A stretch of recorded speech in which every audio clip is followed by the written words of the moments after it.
여러분 안녕하십니까? 시편 연구 제8강을 시작하겠습니다. 34편과 35편도 역시 짝이에요. 둘 다 말라크 야훼라는 단어가 나옵니다. 말라크는 말라기예요. 말라기. 이제 그 여호와의 사자라는 말이죠. 사자, 야훼의 사자. 그러니까 여호와의 사자를 통해서 저주하는 겁니다. 저주시. 제가 지난 시간에 저주라는 표현을 썼죠. 어떻게 볼 것인가, 어떻게 해석을 해야 될 것인가. 그 지난 시간 참조하시면 되고요. 34편은 답관체로 되어 있어요. 답관체. 이따가 답관체가 꽤 많이 나오는데 시편에 히브리어의 알파벳들을 그대로 이제 적용하면서 가령 알렙, 베트, 기멜, 다렛, 해, 바브, 짜인, 헤트, 테트, 요드, 카프, 라멕, 사인, 맨 끝에 타우까지 이런 그 알파벳들을 맨 첫 머리 글자, 맨 단어 앞에 붙여요. 그리고 시를 이렇게 이제 써요. 하기도 힘들겠지만 왜 닭간체를 아크로스틱이라 하죠? 왜 닭간체를 하느냐? 암기하기 위해서예요. 알렙 외웠으면 그 다음 절은 베타고, 알렙, 베타, 기멜, 다렛 이런 식으로 계속해서 외워나가는 거예요. 이게 답관체입니다. 시편 119편은 176절로 되어 있어요. 22절 한 섹션이. 이런 걸 통해서 이제 그 답관체라는 것, 암기하는, 외우는 것을 보여주고 있는 거죠. 자, 저주시를 우리가 살펴볼 때 34편과 35편을 짜기로 했죠. 말라크 야훼. 그러니까 저주는 하나님의 심판이라는 것을 우리가 이해하면 좋겠고, 이건 그냥 넘어가십시다. 앞으로 가야 될 길이 너무 많으니까 뒤로 넘어가겠습니다. 시편 36편은 사무엘상 30장이 본문의 배경이에요. 의인의 승리입니다. 자, 시글락에 들어온 지 16개월. 자, 시글락이 어디예요? 다윗이 이제 아기스의 부하가 될 뻔했다가 뛰쳐나왔다가 나중에 아기스의 부하로 다시 들어갑니다. 아기스는 그때 다윗을 받아줘요. 600명의 용사와 함께. 그래서 다윗을 어디에다 배치하느냐 하면 시글락에 배치해요. 시글락은 이 정도 있어요. 국경이에요. 블레셋 땅의 최전방 국경 수비대장으로 다윗을 임명합니다. 이게 시글락이에요. 자, 다윗은 여기서 600명과 함께 하루하루를 그냥 허비하고 있습니다. 나는 언제 왕이 되나? 이 언약이, 다윗 언약이 언제 이루어지나? 다윗은 여기서 그런 생각이 왜 젖어 있지 않겠어요? 젖어 있지요. 이게 오늘 시편 36편의 배경입니다. 자, 그런데 사울이 블레셋과의 전투에서 이제 위로 올라가요. 길보아입니다. 길보아 산. 이 산에서 일단 진을 쳐요. 왜? 블레셋이 여기서 가까우니까 와서 길을 막았어요. 길을 이렇게 막았어요. 그래서 사울이 군급했어요. 사무엘상 29장 30장입니다. 군급이라는 단어는 정신을 못 차릴 정도로 마음이 답답하고 급했어요. 그런 상황이 군급입니다. 사울이 군급에서 이제 엔돌에 신접한 여인을 찾아갑니다. 밤에, 한밤중에 부하들 몰래 찾아가서 엎드리죠. 사무엘의 신을 떠올려라. 사무엘의 영을 떠올려라 합니다. 죽은 사무엘. 너무너무 두려운 거예요. 사울이 의지할 자는 사무엘밖에 없었어요. 죽었지만. 근데 엔돌에 신접한 여인이 사무엘의 영을 떠올립니다. 자, 여러분, 여기도 이게 성경의 난제예요. 사무엘의 영이 진짜 영이냐 아니면 가짜 영이냐? 가짜 영이죠. 진짜 영이 아닙니다. 여러분, 귀신들이, 신접한 사람들이 혹은 그 귀신의 영을 신내림을 받았다 하는 사람들이 최영 장군을 모시는, 저는 봤어요, 많이. 또 이제 이순신 장군을 모시는 그 최영을 떠올릴 수도 있습니다. 그런데 그게 진짜 최영이 아니죠. 가짜예요. 속이는 영이에요. 속이는 영. 사무엘의 목소리를 비슷하게 흉내냈지만 속이는 영이라는 말입니다. 여기 속았어요. 속았단 말입니다. 엔돌에 신접한 여인에게. 그러니까 사무엘이 뭐라고 합니까? 이 전쟁이 실패하고 왕은 죽을 거라고 얘기하죠. 예언하죠. 여기에 사울의 영이 무너졌습니다. 사울의 멘탈이 무너진 거예요. 그리고 사울은 창백한 얼굴로 새벽에 돌아옵니다. 새벽에 돌아오니까 부하들 중에 그걸 사울의 얼굴을 본 부하들도 즐겁을 하죠. 뭔 일이 있구나. 끝났구나. 우리 전쟁에서 졌구나. 사울의 침울한 그 얼굴을 보고 부하들이 판단을 하고 그들의 사기는 땅바닥에 떨어졌지요. 더군다나 길보아 산에서 막고 있는 블레셋의 군사 앞에 사울도 궁금했지만 부하들도 궁금했어요. 이때 아기스 왕은 다윗에게 명령을 내립니다. 이 후미를 쳐라, 뒤를 쳐라. 그러면 양면 작전을 통해서 사울을 없애버리겠다, 멸절시켜버리겠다. 이게 아기스의 전략이었거든요. 다윗이 왕의 아기스의 부하로서 지금 명령을 받들어서 갑니다. 어쩔 수 없어요. 이건 부하니까 지금 이 명령을 들어야 돼요. 내가 지금 뛰쳐나갈 수도 없어요. 여기 식구들은 볼모로 남겨놓고 가는 겁니다. 다 아이들, 노약자들, 부녀자들 놓고 600명의 용사들만 가고 있어요. 명령을 거스릴 수가 없어요. 한참 가고 있는데 왕의 사신이 다시 당도했어요. 군사를 돌이키라 합니다. 왜? 왕이 볼 때, 이 다윗도 이러 가면 결국 이거 사위잖아. 이놈 마음이 휙 바뀌고 둘이서 야합해서 오히려 힘을 합쳐서 우리를 치면은 이거 우리가 안 되는 거 아니냐? 우리가 망하게 생겼다. 빨리 돌리라. 왕의 긴급한 명령이 떨어졌거든요. 그래서 다윗이 마음을 쓸어내리면서 시글락으로 돌아갑니다. 얼마나 기쁘고 감사했겠어요. 근데 시글락에 가까이 올 때 연기가 피어오르는 거예요. 이게 뭔 조화냐 하고 달려갔는데 다 불타고 가족들 싹 다 어디로 사라졌어요. 없어졌어요. 충격입니다. 그 순간 사무엘하 30장 60절에 사무엘상 30장 6절에 다윗도 궁급했다고 똑같은 단어를 쓰고 있어요. 다윗도 궁급했어요. 똑같은 상황에 직면한 겁니다. 다윗의 형제들이죠. 600명의 용사들 다윗의 형제들입니다. 생사고락을 같이 한 그 형제들이 돌을 들어 다윗을 치려고 하는 그 순간 다윗이 하나님 앞에 엎드려 하나님 앞에 기도합니다. 여러분 이게 중요한 거예요. 이게 중요한 거예요. 이 사람들을 설득하거나 사람들을 이제 앞에 얘기를 하거나 그게 아니라 하나님 앞에 하나님의 처벌을 바라요. 하나님 저 죽여도 관계없습니다. 하나님의 처벌을 바랍니다. 하나님 도와주세요. 궁금했지만 기도했어요. 이게 우리가 해야 될 일입니다. 사울은 궁금했지만 엔돌에 신접한 여인을 찾아갔어요. 점잖이 찾아가는 기독교인도 있죠. 참 어리석죠.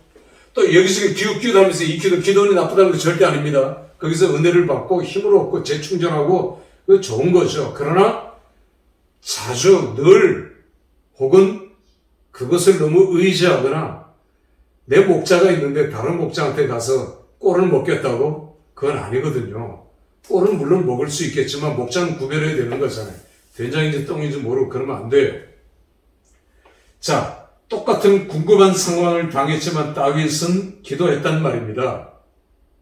그리고 돌들을 다 내려놨어요. 다윗은 정신을 차렸어요. 하나님의 응답을 받고 추격하자. 뒤쫓아 그놈들을 뒤쫓아가자. 그래서 뒤쫓아갑니다. 죽을 힘을 다해서 쫓아갑니다. 추격을 합니다. 그랬다가 다솔 시내에서 200명이 나고해요. 다윗은 이 200명이 야단치거나 너희 돌아와서 가만 안 놔두겠다 이렇게 하지 않고 200명을 긍휼히 여기고요. 이들에게 햇새들을 베풀고 400명만 데리고 달려갑니다. 구보를 했겠죠. 쫓아가요.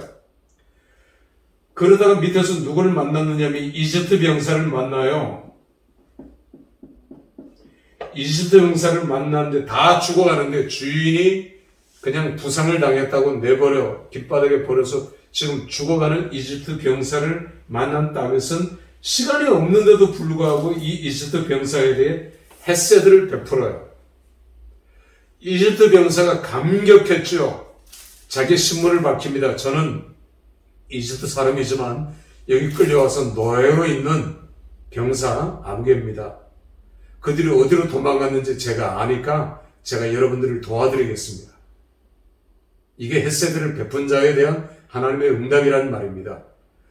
그래서 다윗이 추격해서 야밤의 기습에서 그들을 다 찾아오고 그들의 모든 것들을 다 그대로 뺏어왔어요. 그들의 뭐 좋은 보물들 이런 것도 부자가 돼서 다윗은 돌아오는 겁니다. 그리고 200명에게 400명에게 똑같이 나누어져요. 전리품을. 하나도 다치지 않고 그대로. 그런데 이들이 누구냐면 아말렉이에요. 아말렉은 국경이 없는 여기저기 떠돌아다니는 베두인이죠. 그런데 이들은 주로 시나이 반도에서 생활했어요. 시나이 반도.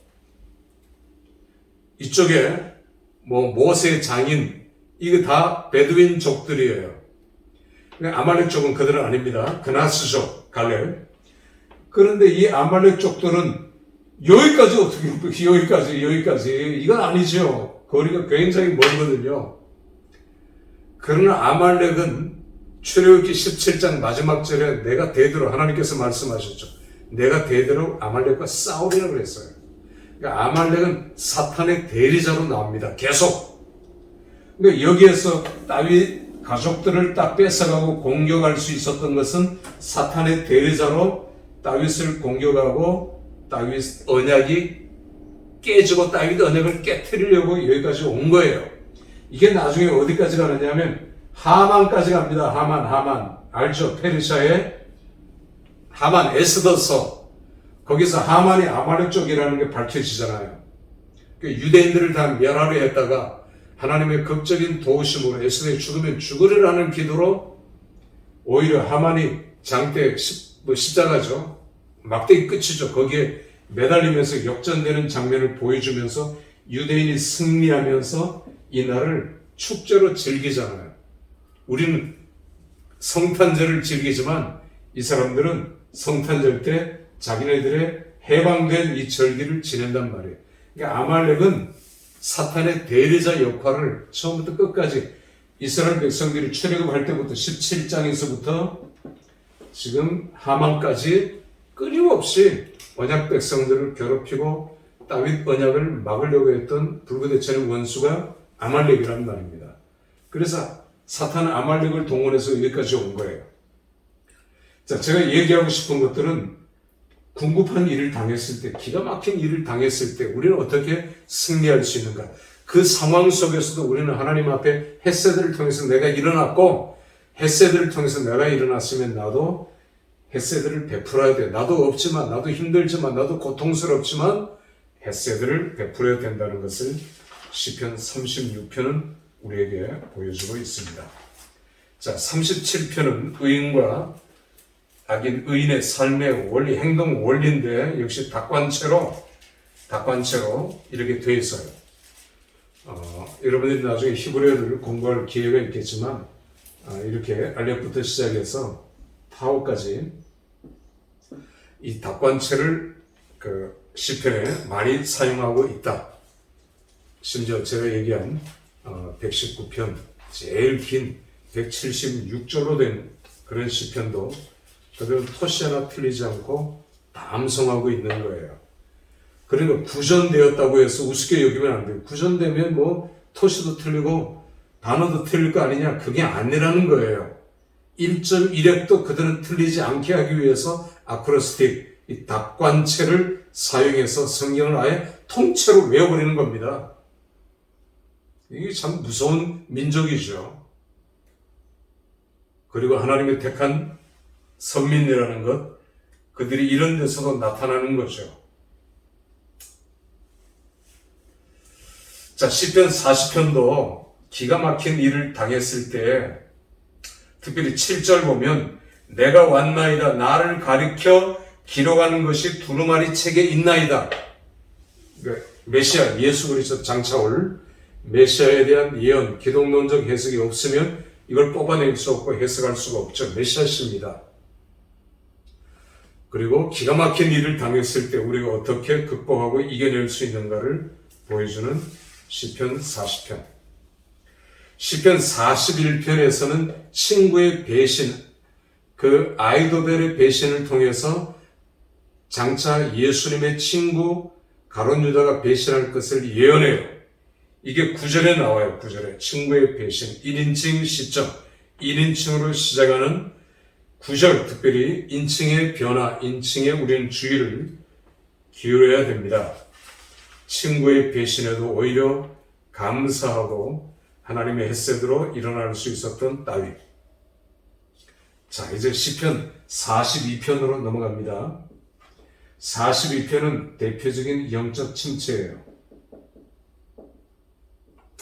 우리가 32편에서도 영적 침체를 다루고 왔지요. 여러분, 영적 침체는 어떻게 오십니까? 제가 그 몸이 아프고 난 뒤에 이게 병을 통해서, 불치의 병, 심각한 병을 통해서 영적 침체가 온다는 걸 깨달았어요. 이게 좋아졌다 나빠졌다. 나빠지면은 심각한 영적 침체가 와요. 다 포기하고 싶고요. 정말 그건 믿음이 있고 없고를 떠나서 영적 침체는 누구에게나 온다. 질병을 통해서도 와요. 영적 침체는. 그리고 가까운 사람을 통해서도 와요.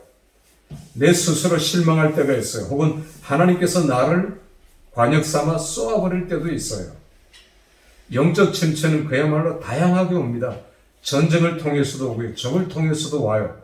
저는 우크라이나 전쟁을 통해서 우크라이나 사람들이 굉장히 호전적인, 그래서 절대로 지려고 하지 않는 그런 전투적인, 마치 전투 민족 같은, 우리가 바이킹족을 전투 민족이라고 하는데 우크라이나인들은 전투 민족입니다. 민간인들도 그렇게 하는 모습을 우리가 볼 수 있잖아요. 대단한 거죠. 이건 정말 대단한 겁니다. 여러분, 우리가 42편을 보면 영적 침체, 의심이 올 때, 현실을 바라볼 때, 내 삶이 지금 힘들고 어려울 때, 자, 근데 이 표제를 보면 고라 자손의 마스길은 교훈시라 했죠. 자, 그런데 고라 자손이 누굽니까? 고라 자손. 고라 자손의 교훈시예요. 고라 자손이 우리가 출애굽할 때 광야에서 고라와 250명의 제사장, 고라도 제사장입니다. 그러니까 250명의 제사장들을 포섭해서 제사장 전부라고 봐야 돼요. 이 사람들이 모세에게 와서 모세를 압박합니다. 너만 받았느냐? 우리도 받았다. 하나님이 너에게만 말씀하시더냐? 우리에게도 말씀하시더라. 그러면서 모세의 대표성을 인정하려고 하지 않아요. 모세는 여기서 심각한 영적인 타격을 입습니다. 그러나 모세는 정신을 차리고 하나님 앞에 기도해요. 그리고 하나님 앞에 맡겨요. 그때 하나님께서 그들과 성막 사이에 큰 고를 내어서 250명을 고라와 함께 다 쓸어버립니다. 그들은 산채로 지옥을 맛봤던 인물이죠. 성경 그렇게 기록해요. 살아있는 채 지옥을 맛보아야 했던 고라와 250명의 제사장들. 그런데 문제는 고라 자손, 그 아들들을 비롯해서 고라 자손들은 아버지의 악행에 동참하지 않았어요. 이게 중요한 겁니다. 아비는 그렇게 했지만 자식들은 그렇게 하지 않았어요. 그런데 후대를 이어오면서 고라의 자손들은 굉장한 핍박, 손가락질을 받았어요.